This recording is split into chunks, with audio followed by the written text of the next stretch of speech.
Yes dear, आज के video में अपन कोर प्रॉब्लम को डिस्कस करने वाले हैं और इसके थ्रू आप ये डिसाइड करेंगे कि आप भीड़ का पार्ट बनेंगे या भन्नाट स्टूडेंट बनने वाले हैं।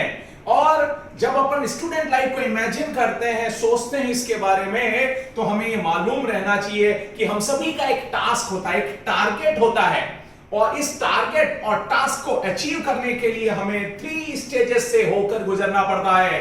पहली स्टेज जो होती है किसी वर्क को आरंभ करना, स्टार्ट करना, इनिशिएशन वाला जो पॉइंट होता है माय डियर स्टूडेंट, ये सबसे इंपॉर्टेंट पॉइंट माना गया है क्योंकि उसी समय आप फोकस रहकर अपने टारगेट की ओर डायरेक्टेड होंगे।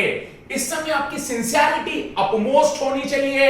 यही सिंसियरिटी आपको रिजल्ट को, बुल आई को क्रैक करने में बहुत ही प्राइम रोल प्ले करने वाली है।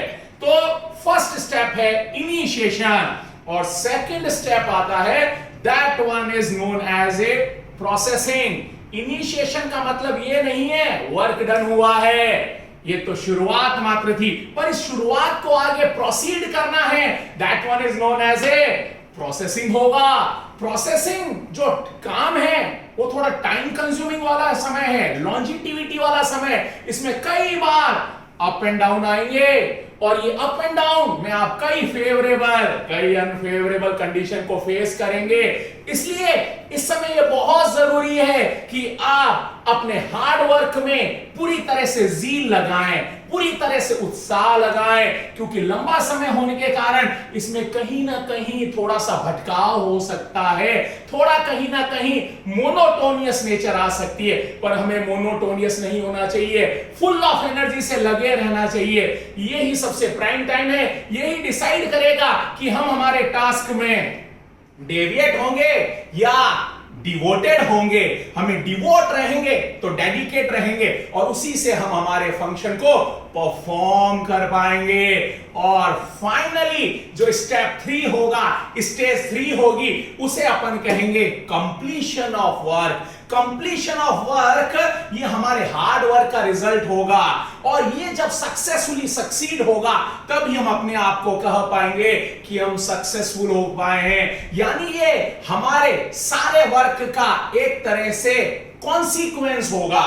इट मींस अगर हमें 15 lakhs ऑफ स्टूडेंट की भीड़ में से 15,000 ऑफ स्टूडेंट भन्नाट स्टूडेंट का पार्ट बनना है तो हमें ये 3 स्टेप फॉलो करने पड़ेंगे, अदरवाइज हम बन जाएंगे भीड़ का ही पार्ट। अधिकतर स्टूडेंट भीड़ का ही पार्ट रहते हैं और अपने जीवन में तैयारियों की तैयारियां करने में लगे रहते हैं, प्रिपरेशन में लगे रहते हैं। शुरुआत से पहले ही अंत हो जाता है और जो भीड़ में रहने वाले स्टूडेंट होते हैं माय डियर स्टूडेंट, ये वास्तव में 3 स्टेप को फॉलो करते ही नहीं है। ये मैक्सिमम जो टाइम होता है वो इनिशिएशन में लगा देते हैं, मिनिमम जो टाइम होता है वो प्रोसेसिंग में लगा देते हैं। What about the finishing line? हमें मालूम है मैराथन रेस में फिनिशिंग लाइन का क्या इंपॉर्टेंस होता है, इसलिए हमें भीड़ का पार्ट नहीं बनना है, हमें तो भन्नाट फॉर्म में, बुल आई के फॉर्म में अपने टारगेट को अचीव करना है और टारगेट को अचीव करेंगे तभी हमें सक्सेस मिलेगी, सैटिस्फैक्शन मिलेगी, सरमाउंटेबिलिटी मिलेगी। और ये तीनों स्टेप जब हम फॉलो करेंगे तभी हम एक्चुअल में अपने आप को अचीवर कहला पाएंगे, अपने आप को लूजर बनने से एस्केप कर पाएंगे। सो अगर हमें अचीवर बनना है, अगर हमें हमारे ड्रीम को फुलफिल करना है तो हमें step by step initiation to processing to finally completion की ओर जाना पड़ेगा। तो माय डियर स्टूडेंट, कैसा लगा ये आपको वीडियो? किस किस तरह के वीडियो आपको और देखने पसंद है, किस टॉपिक पे आप डिस्कशन करना चाहते हैं, कमेंट सेक्शन में ये लिखते रहिएगा। फिर मिलता हूं मैं आपसे इसी तरह के बर्निंग टॉपिक से। Come on, bye bye, take care, all the best.